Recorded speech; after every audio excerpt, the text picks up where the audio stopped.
Hello, everybody. I am Jillian Sakovits, and welcome to the new full-time review, your Monday morning rundown looking back at the weekend's action on the pitch and the top stories from the NWSL and beyond. We're going to do it in all under 20 minutes, and I'll be your host every single Monday. Can't wait to hang with you. On today's show, we're going to be looking at what caught our eye on opening weekend of the new NWSL season, from Barbara Banda's excellence to on the eve of Angel City's home opener, World Cup champion Sydney Leroux announcing that she is taking a break from the game for mental health reasons. And after that, we'll take you over to England, where Sonia Bompastor won her first trophy with Chelsea in the Women's League Cup final. And before we close out the show, the great Meg Linehan will stop by to talk about NWSL Boston's major news. Let's get into it. Here are your biggest stories from the NWSL. The elite stay elite. Just 3 teams won over opening weekend, and all 3 of those teams were in the top 4 of the table in 2024. Orlando, Washington, and KC. It was a similar story for the players. MVP candidates Barbara Banda stunned with 2 goals and an assist, and it was a similar story for Tamerra Chawinga, who scored in what was her first shot in the opening minutes of the new season. The 2025 MVP race is out of the gate with both of those African superstars looking ready to go. Some records were made already in the Orlando Pride, taking on the Chicago Stars, and it was pretty much all good news for Orlando. A record-tying 6 goals put up in a team that, despite the fact that it was week 1, looked incredibly dialed in. And as for the Chicago Stars, worst defeat in club history as they lose 6-0, the only team this weekend in the NWSL not to score a goal. There was one small win, though, and that was that they got the return of Sam Staab, who had not played in 233 days, but returned from an Achilles injury. A goal we absolutely have to talk about came between 2024 expansion sides Bay FC and Utah Royals. It was an absolute brilliant goal from Kiki Pickett, a rocket from distance, way outside of the box, off her left foot. I think it was Taylor's cross into the box, and Joe either hit it on top. I don't even know where I was, to be honest. But it just laid right in front of me and just smacked it with my left foot as hard as I can. And it was like kind of going to the left side of the post. And then I went dinging in and hit the back of the net. And I just screamed. Yep. Only slightly better, perhaps, than the goal was the reaction we saw from our friend of the show, Jill Loyden, with a meme-worthy reaction. A better goal than that from over the weekend? Feel free to let us know. More NWSL history was made on Saturday night when Mac Witham became the youngest player in NWSL regular season history at 14 years and 8 months old when she came off the bench for Gotham FC in their 1-1 draw against the Seattle Reign. Sydney Leroux announcing a mental health break from soccer.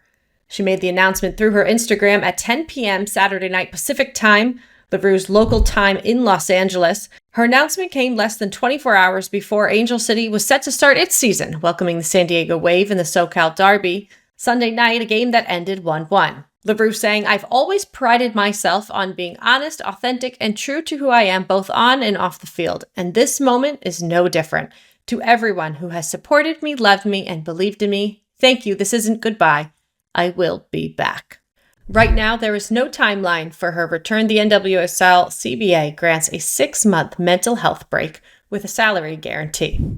Credit to Sydney Leroux. While winning a World Cup, earning a gold medal in the Olympics isn't easy, I think for someone of her competitive nature, it's easy to do that than to step away and to take time away from playing the game. So, Sydney, we're thinking of you. Take the time that you need and rest up. Over to England now in the League Cup final. Chelsea beat Manchester City 2-1. Sonia Bompastor claiming her first trophy as Chelsea's manager. Yeah, the first one is always special for sure. But I'm the most happiest person just for the club. We just said at the beginning of the season we were really ambitious, and this is the best way to prove our ambitions. City midfielder Yui Hasegawa turned the winning goal into her own net from a Mayra Ramirez cross into the box. A tough way for this one to end, and Chelsea's Naomi Girma did not play due to a calf injury. But if you were watching, what stood out to me and perhaps many of you was the state of the pitch at Pride Park. Chelsea midfielder, despite the win, summing it up quite honestly, saying it was simply not fit for a final. Disappointing to see, especially on a weekend where we saw all of the hype and the perfect pitch over at Wembley for the Carabao Cup. The Blues are still on for a trophy quadruple in 2025. Bompastor has passed her big first test. Chelsea have snapped a jinx.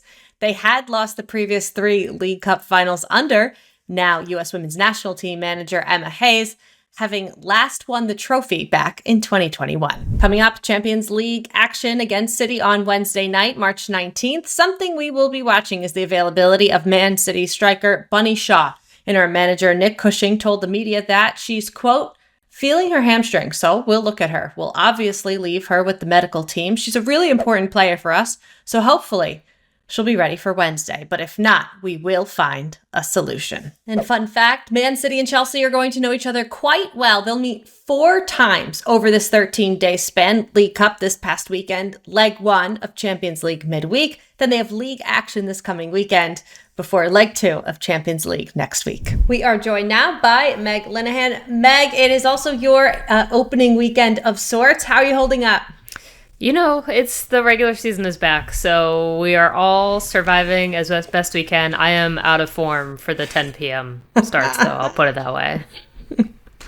Okay, well, we'll use this Monday show to try to get us back in form. And something that I really need to talk to you about off the pitch is the NWSL news that happened right as opening weekend was getting underway. Rest in peace, officially, Boss Nation. Yeah, I mean, honestly, just thank you to the team for changing it, right? Like, it was necessary. I know, obviously, the ad campaign, the too many balls, right? Like, there's no coming back from that. But I feel like that did suck up so much attention that the name, I think they were kind of like, maybe. But I do feel like the fan base really from the jump was like, listen, the ad campaign was awful, but you still got to change the name, guys. That's still got to happen. And so, you know, we have seen this before in the NWSL when Louisville came in as an expansion team. They started out with Proof Louisville, and that obviously did not stick. And within, 5 months, they were basically doing the same playbook as Boston. Like, hey, we're going to change it. It will get fixed. So it's kind of the same vibe right at the moment. It's not how you start. It's how you finish, right? Can you walk us through how they broke the news? So Friday night, it's the first night of the NWSL regular season. Boston is holding this watch party. All of their fans are in this room, and they basically said, we know you've been waiting for it. We're changing the name. And it sounded like a game reaction for scoring a goal. So I do think that is a promising sign that, like, the fan base is in it to win it with the team, right? Like, they're willing to give them the grace of, hey, you know that you messed up. You're going to fix it. We'll get there together. It sounds like they've done so much work to get this right. They've talked to so many people. I mean, if you read, it's really only 3 paragraphs, that press release, but it sounds like they've spent a lot of money to figure out what they did wrong and where they need to go. So promising stuff. But it is interesting how they kind of inserted themselves into the conversation of opening weekend, not having actually really done anything. What have you heard then, Meg, about the time frame for when we could be seeing the new name and the announcements and everything that'll come to follow? Yeah, it does sound like it's still going to come in pieces too. So the name itself sounds like at some point this month. It seems like. I mean, now they also have March Madness to compete with, so I am kind of interested to see if it maybe slides into early April. But then they have said in the summer there will be the full kind of brand reveal, the crest, all of that kind of stuff. And so that is, again, kind of similar to the Louisville timeline, but they're really doing, they're doling it out. They're making people wait, which is interesting in some ways, but also I think, Boston's got a lot going on right now. Sure do. Before we let you go, it'll be 1 year from this week that matches will need to be played for new name Boston Football Club. We'll call them Coming Soon FC. Soon FC. Yeah, that's what I was looking for. Yeah. What's the latest on White Stadium? Yeah, so they're heading to trial on Tuesday of this week. So a local group of residents and a conservancy group have basically sued the team and the city saying, we do not need to get into the specifics of this lawsuit. It is very nitty gritty on the Massachusetts Constitution, but basically, like, they do not think that the plans between the city and the team are legal. And so they have sued. And now the team and the city are going in to defend and say, listen, it does not violate the Massachusetts Constitution for us to build the stadium, et cetera, et cetera. And so this has been a really interesting thing to watch. The money, like all the costs have gone up. There's a lawsuit. There is kind of this local coverage angle. It's now becoming a political pawn in the mayor race for Boston. So, like, there's a lot of moving pieces to this one now. And I do think the Boston NWSL club is just, like, really hoping for a win because I do not know what plan B is for them if it goes sideways. Meg, thank you so much. Thanks for having me. Before we get out of here, Ellie Wheeler says yes. The KC Current Defenders partner, Olympian Roman Bravo Young, proposed to Wheeler after the final whistle on the pitch at CPKC Stadium following the Current's win over the Portland Thorns.